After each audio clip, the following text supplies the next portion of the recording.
आज के इस वीडियो में हम बात करेंगे एसएसबी सशस्त्र सीमा बल की न्यू रिक्वायरमेंट नोटिफिकेशन के ऑनलाइन फॉर्म अप्लाई प्रोसेस के बारे में। तो फ्रेंड्स, यहाँ पर जो ये नोटिफिकेशन है एसएसबी में, ये आपके वेरियस कांस्टेबल पोस्ट के लिए आपका जारी किया गया है, जिसमें आपकी फ्रेंड्स यहाँ पर जो नंबर ऑफ पोस्ट है वो आपको यहाँ पर देखने को मिल जाती है। तो यहाँ पर फ्रेंड्स देखिए, एसएसबी का ये ऑफिशियल ऑनलाइन अप्लाई पोर्टल है जहां से आपको कांस्टेबल पोस्ट के लिए अप्लाई करना है और इसके लिए लास्ट डेट है 20 अप्रैल 2026। तो यहाँ पर फ्रेंड्स अब अप्लाई करने के लिए आपको सबसे पहले इस अप्लाई वाले ऑप्शन पर क्लिक करना होगा। आपके सामने कुछ इस तरह का इंटरफेस आएगा जहां पर अपना एडवर्टाइजमेंट आप चेक कर सकते हैं। इस पे आप क्लिक करेंगे तो आपका जो एडवर्टाइजमेंट है वो आपका यहाँ पर आपके सामने शो हो जाएगा। आप यहाँ से आपका जो एडवर्टाइजमेंट है वो रीड आउट कर सकते हैं।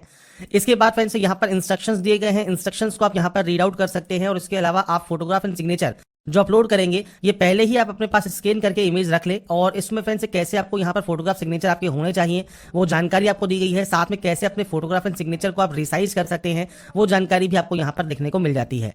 अब बात करते हैं अप्लाई करने के लिए। सबसे पहले रजिस्ट्रेशन नंबर आपको चाहिए लॉगिन करने के लिए। तो आपको फ्रेंड्स यहाँ पर देखिए जो ऊपर ऑप्शन मिलता है रजिस्टर का, आप इस ऑप्शन पर क्लिक करेंगे रजिस्ट्रेशन करने के लिए। इस ऑप्शन पर क्लिक करने के बाद आता है पोस्ट अप्लाइड फॉर। तो आप किस पोस्ट के लिए अप्लाई कर रहे हैं? वेटनरी के लिए, ड्राइवर के लिए, गार्डनर के लिए, कोबलर के लिए, टेलर के लिए, वॉशरमैन के लिए। और ये ध्यान रखिएगा, आप केवल एक ही पोस्ट के लिए आवेदन कर सकते हैं और इसमें जो भी एलिजिबिलिटी कंडीशंस आप फुलफिल करते हैं वो पोस्ट आप यहां पर सेलेक्ट कर सकते हैं। आपके सामने यहां पर देखिए मैंने क्वालिफिकेशन शो की हुई है। तो आपके अकॉर्डिंग आपको जो भी पोस्ट के लिए अप्लाई करना है उस पोस्ट के अकॉर्डिंग आपको जानकारी जो है वो आपको यहां पर फिल करनी होगी। तो सबसे पहले फ्रेंड्स आपको यहां पर देखिए पोस्ट सिलेक्शन पर जाना है। इसके बाद आपको यहां पर जो भी आप पोस्ट सेलेक्ट कर रहे हैं वो पोस्ट आप यहां पर सेलेक्ट कर सकते हैं। जैसे हमने मान लीजिए कारपेंटर सेलेक्ट कर लिया है तो यहां पर देखिए आपके सामने आता है मैट्रिकुलेशन पास आउट होना जरूरी है या आपके पास 2 साल का एक्सपीरियंस होना जरूरी है। अगर आपके पास एक्सपीरियंस नहीं है तो 1 साल का सर्टिफिकेट कोर्स और 1 साल का एक्सपीरियंस होना जरूरी है या आपके पास 2 साल का आईटीआई होना जरूरी है अप्लाई करने के लिए। तो आपको इन पोस्ट को सेलेक्ट करने से पहले ये ध्यान रखना है जो भी क्वालिफिकेशंस है वो आपको फुलफिल करनी होगी। इसके बाद आता है फ्रेंड्स आपका नाम। तो आपको यहाँ पर आपका नाम देना है, फर्स्ट नेम, मिडिल नेम या लास्ट नेम, आपका जो भी नाम है वो आप दे सकते हैं। इसके बाद आपका फादर नेम देना है, मदर नेम देना है। नेक्स्ट आपका ऑप्शन आता है डेट ऑफ बर्थ का। तो आपको यहाँ पर आपकी जो भी डेट ऑफ बर्थ है, डेट, मंथ एंड ईयर, वो आप यहाँ से सेलेक्ट कर सकते हैं। इसके बाद फ्रेंड्स यहाँ पर आपका जो नेक्स्ट ऑप्शन आएगा वो आएगा आपके डेट ऑफ बर्थ का। डेट ऑफ बर्थ के बाद फ्रेंड्स आपका जो नेक्स्ट ऑप्शन है वो फ्रेंड्स आपके जेंडर का है, आप जेंडर सेलेक्ट करेंगे। इसके बाद नेशनलिटी सेलेक्ट करेंगे, आपका रिलीजन कौन सा है इनमें से वो आप सेलेक्ट कर सकते हैं।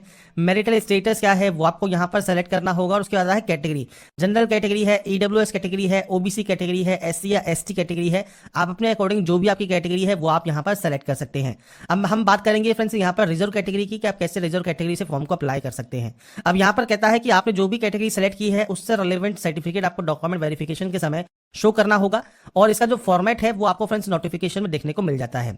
इसके बाद आता है फ्रेंड्स आप इन कम्युनिटी से अब बिलोंग करते हैं नहीं करते हैं। अगर आप करते हैं तो यस कर सकते हैं, आपको इस कम्युनिटी को सेलेक्ट करना होगा और उससे रिलेटेड सर्टिफिकेट की जानकारी प्रोवाइड करनी होगी। जो आपका डोमिसाइल है जम्मू एंड कश्मीर में इस टाइम के दौरान है या नहीं है वो आपको देना है। 1984 या 2002 के अफेक्टेड हैं आप राइट्स के तो आप यस या नो कर सकते हैं। एक्स सर्विसमैन है आप यस करते हैं। आपका डेट ऑफ एनरोलमेंट क्या है, डेट ऑफ रिटायरमेंट क्या है, मेडिकल कैटेगरी कौन सी है, रीजन क्या है रिलीज का या डिस्चार्ज का, और आपकी एजुकेशन क्वालिफिकेशन सिविल है, मिलिट्री है वो आप दे सकते हैं। नहीं है तो आप इसमें भी नो करेंगे। इसके बाद डिपार्टमेंटल कैंडिडेट है या नहीं है, आपके पास 2 साल का वर्क एक्सपीरियंस रेस्पेक्टिव ट्रेड में है या नहीं है। अगर आपके पास 2 साल का वर्क एक्सपीरियंस है रेस्पेक्टिव ट्रेड में तो आप यस कर सकते हैं, नहीं है तो आप यहाँ पर नो करेंगे। इसके बाद पूछता है आपके पास 1 साल का सर्टिफिकेट कोर्स है आईटीआई का या आपके पास वोकेशनल इंस्टीट्यूट के द्वारा फ्रेंड्स 1 साल का एक्सपीरियंस है रेस्पेक्टिव ट्रेड में। तो अगर आपके पास ये है तो आप यहाँ पर यस कर सकते हैं, अगर आपके पास ये नहीं है तो आप यहाँ पर नो करेंगे। तो ये ध्यान रखिएगा जो भी आप यहाँ पर पोस्ट के लिए अप्लाई कर रहे हैं उसकी एलिजिबिलिटी कंडीशंस को फुलफिल करना जरूरी है। इसमें अगर आपके पास 2 साल का एक्सपीरियंस है तो आप यस कर सकते हैं, आईटीआई है आपके पास 1 साल का या आपके पास 1 साल का एक्सपीरियंस है तो आप यहाँ पर यस कर सकते हैं। इसके बाद टाइप ऑफ आईडी कौन सा है, तो कोई भी टाइप ऑफ आईडी आप सेलेक्ट कर लेंगे। इसके बाद उस आईडी कार्ड का नंबर यहाँ पर आप प्रोवाइड करेंगे। आइडेंटिफिकेशन मार्क होता है जैसे कोई कट का निशान है, कोई मोल है, कोई बर्न का निशान है तो आप उसकी जानकारी दे सकते हैं। आपका active and valid mobile number और मेल एड्रेस आपको यहाँ पर एंटर करना होगा। इसके बाद आता है आपका क्वालिफिकेशन। क्वालिफिकेशन में फ्रेंड्स सबसे पहले यहाँ पर है मैट्रिकुलेशन, तो आप अपने स्कूल का नाम दे सकते हैं, आप अपने बोर्ड का नाम दे सकते हैं, आप अपने इंस्टीट्यूट का नाम दे सकते हैं। इसके बाद है ईयर ऑफ पासिंग, आपने इसको कब पास किया है वो आपको यहाँ पर जानकारी प्रोवाइड करनी है। आपके 10th का रोल नंबर क्या है, 10th का सर्टिफिकेट नंबर क्या है ये आपको प्रोवाइड करना होगा। ये आपके मार्कशीट और सर्टिफिकेट पर मेंशन होता है, तो आपके मार्कशीट को चेक कीजिए, रोल नंबर और सर्टिफिकेट नंबर उस पर मिल जाएगा। इसके बाद है डेट ऑफ इशू, तो आपका फ्रेंड्स कब जो है 10th का जो सर्टिफिकेट है अब वो इशू हुआ है, मार्कशीट इशू हुई है, वो जानकारी आप दे सकते हैं। डेट ऑफ इशू उसमें लिखा होता है आपके मार्कशीट और सर्टिफिकेट पर। इसके बाद आता है subject, science as a main subject है या एनी सब्जेक्ट है, तो आप यहाँ पर कोई भी ऑप्शन को सेलेक्ट कर सकते हैं कि एनी सब्जेक्ट है आपके यहाँ पर। इसके अलावा अगर साइंस भी है तो आप science as a main subject भी सेलेक्ट कर सकते हैं, कोई दिक्कत नहीं होगी क्योंकि 10th में आप साइंस भी पढ़ते हैं।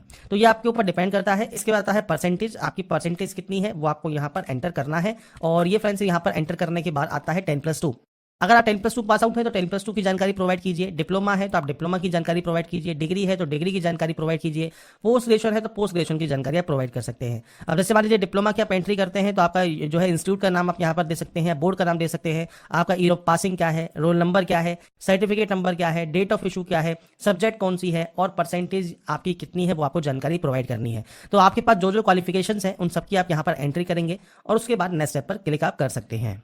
इसके बाद फ्रेंड्स यहाँ पर देखिए नेक्स्ट ऑप्शन है आपके परमानेंट एड्रेस का। तो यहाँ पर फ्रेंड्स आपको आपका जो एड्रेस है वो आपको देना है, आपका विलेज या टाउन कौन सा है, पोस्ट ऑफिस कौन सा लगता है, तहसील कौन सी है, पुलिस स्टेशन कौन सा आपका लगता है, इसके अलावा कौन सा स्टेट आपका है, डिस्ट्रिक्ट कौन सा है, ये बेसिक जानकारी आप एंटर करेंगे। आपका पिन कोड क्या है ये आप दे सकते हैं।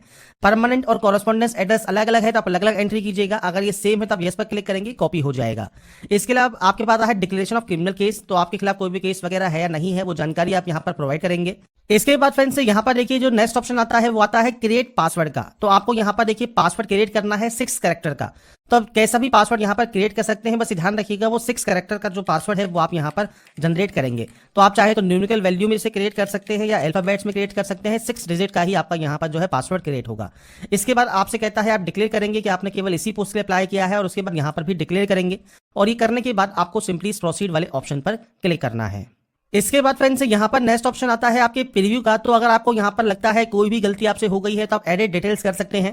अगर आपको लगता है कोई भी गलती नहीं है तो आप सिंपली यहाँ से डिक्लेयर करेंगे, इस कैप्चा कोड को फिल करेंगे और यहाँ पर सबमिट एप्लीकेशन का एक ऑप्शन है, आप यहाँ से फॉर्म को जो है सबमिट कर देंगे। इसके बाद फ्रेंड्स यहाँ पर आपको यहाँ पर देखिए सिग्नेचर एंड फोटो आपको अपलोड करना है। फोटोग्राफ का फ्रेंड्स आपको यहाँ पर स्पेसिफिकेशन दिया गया है। आपको फ्रेंड्स फोटो ध्यान रखना है 6 महीने ज्यादा पुरानी आपकी नहीं होनी चाहिए।